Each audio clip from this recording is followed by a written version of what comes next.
Hey y'all, welcome to week 6 art. This week we're going to be drawing a window that shows a landscape or a cityscape behind it. So I'm going to review how to create space. So on this one I'm using 1-point perspective. So many of you are familiar with that because we've done it already. So that's you taking those kind of principles of space that we've already learned and putting them into practice. So if you notice, I have another perspective line that I just added, and that's how tall the telephone poles are as they go back into space. So just like we've practiced before, when you have 1-point perspective, all of your lines go to that dot.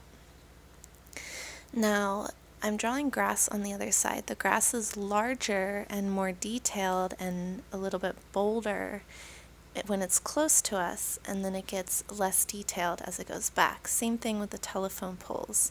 So we have our vanishing point, everything goes towards that. Objects get smaller as they go towards the horizon line. Objects also get less detailed as they go towards the horizon line. And one more thing I'm going to add in is objects are bolder as far as pressing harder with your pencil when they're closer to you. So I'm going to show you one that's more like a rolling hill landscape now. Now on the mound that's closer to us, I'm going to draw a big tree. It's going to go off of my page, and that kind of shows how large it is. That's a good way to frame your drawing and create your foreground. So now I'm going to go to my middle ground. So that's the part in the middle of my paper. Those trees are going to have some detail. They're not going to be as big, and they're going to get lighter. Now all the way in my background, they're almost going to be like little tiny scribbles of a tree. That's going to show that they're really, really far away. Those trees in the back are also going to be lighter, so they're going to blend into the sky a little bit more.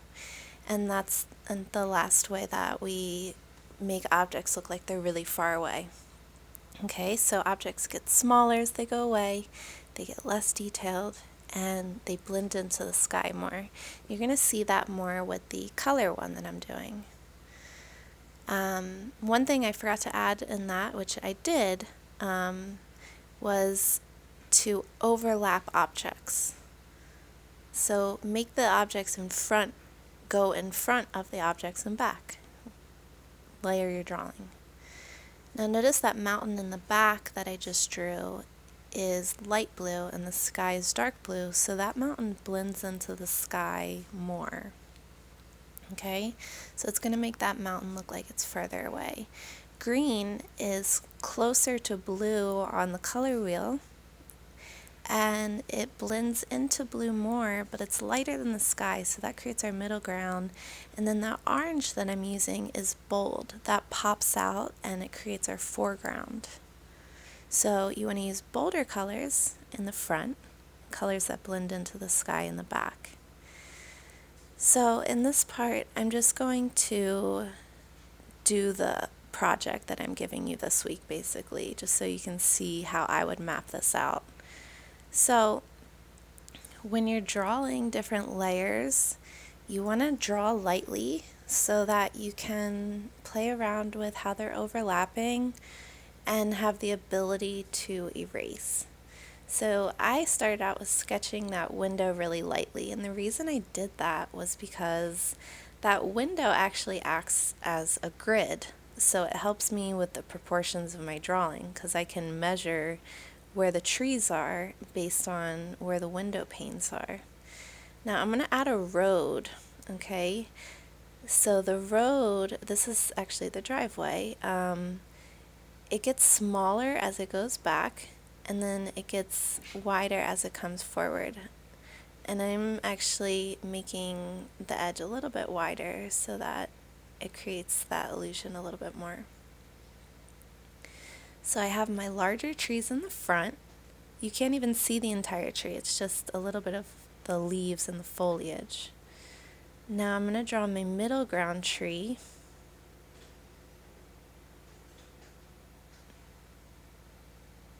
Okay, so those trees, they're not super dark, but they're going to be darker than the things that are really far behind it. When you're drawing tree branches, think about the way that the veins in your arms and the veins of human bodies look. That's actually very similar to a tree. So they go in a straight line and then they kind of branch out from that.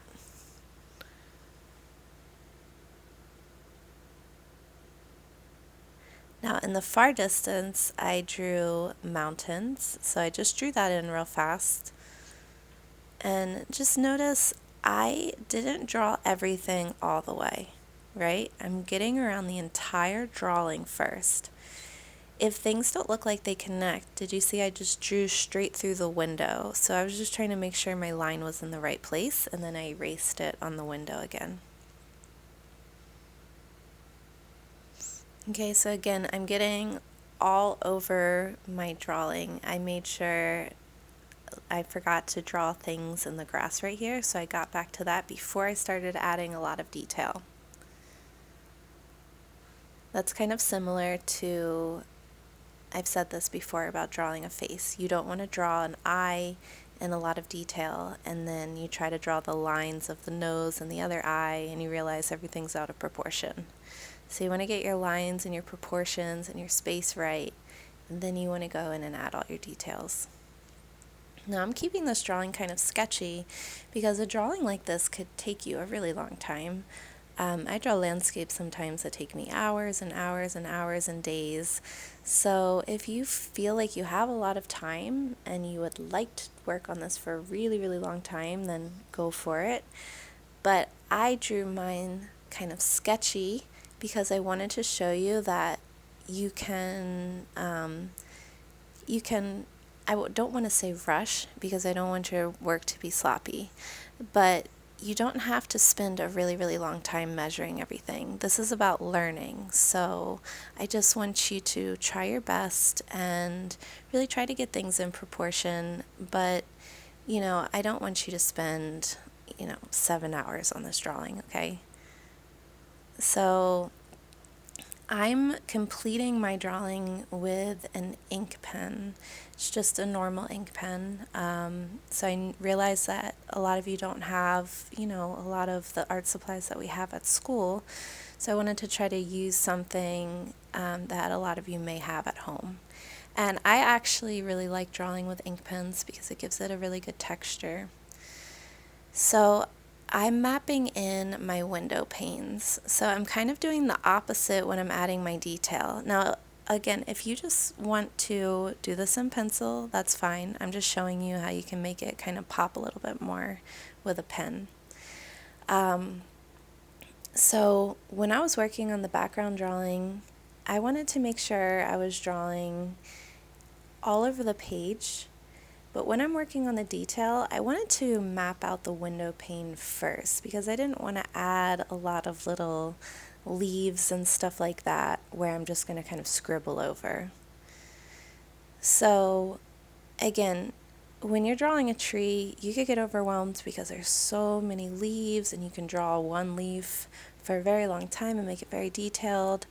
You don't need to do that for this assignment, so I'm adding texture. So it's just really one continuous kind of scribbly line, but I'm not being careless with it. I'm trying to create shadows.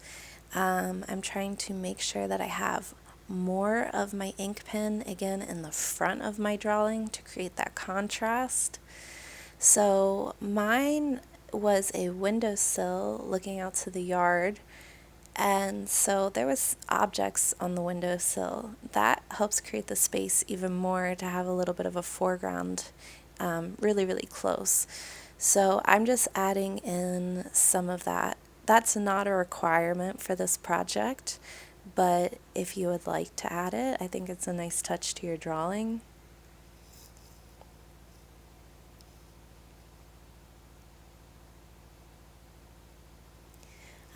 One thing I did also to increase the sense of space is that the flowers that were in the yard, we'd actually pick some and they were sitting on that windowsill, so they're just little buttercups. So I added a very, very close flower on that windowsill, and then the flowers in the background in the yard are really small.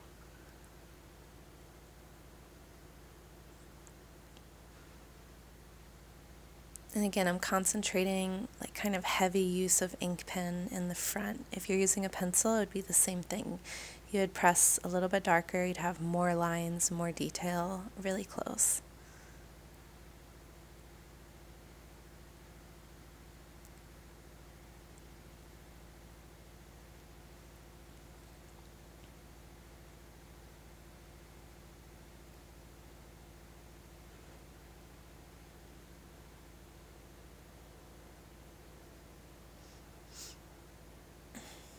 Okay, so I'm going to go back to the middle ground now. So my foreground is the objects that are sitting in the window and those trees that are very close.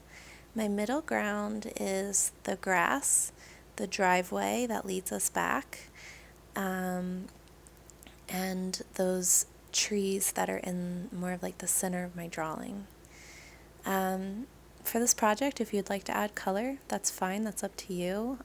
Just all art that we're making at home, the materials are up to you. Just so that's clear, because I've had a lot of people message me asking me. I used a little teeny tiny bit of color. Just realize that if you add color to your drawing, that's a whole nother step. So if you do not have time for that because of your other work, just keep it black and white. The thing I want you to focus on is making space, okay? That's the most important thing for this assignment. Okay, so I mentioned that the foreground is the objects, the window, the trees that are close. The middle ground is the grass, the driveway, the trees that are in the middle. And then the background is the mountain and how the mountain blends into the sky. Okay, so now I'm going to get back into the background and the middle ground, and I'm just trying to enhance that sense of depth in my drawing. That's basically what I'm doing now because I have all the lines mapped out. I'm just trying to create the right amount of darks and lights.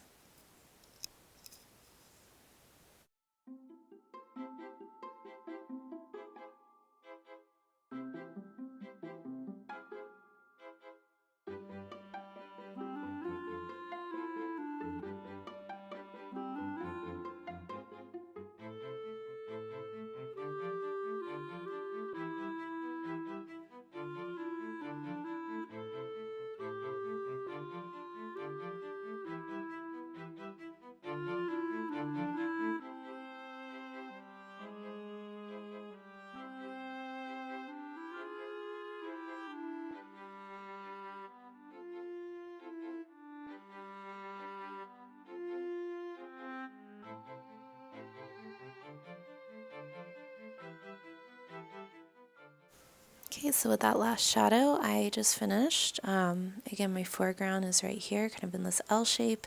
I step to the middle ground, and the background is those mountains far away. Okay, so just create space. You can observe this. You can do it out of your imagination if you'd like as well.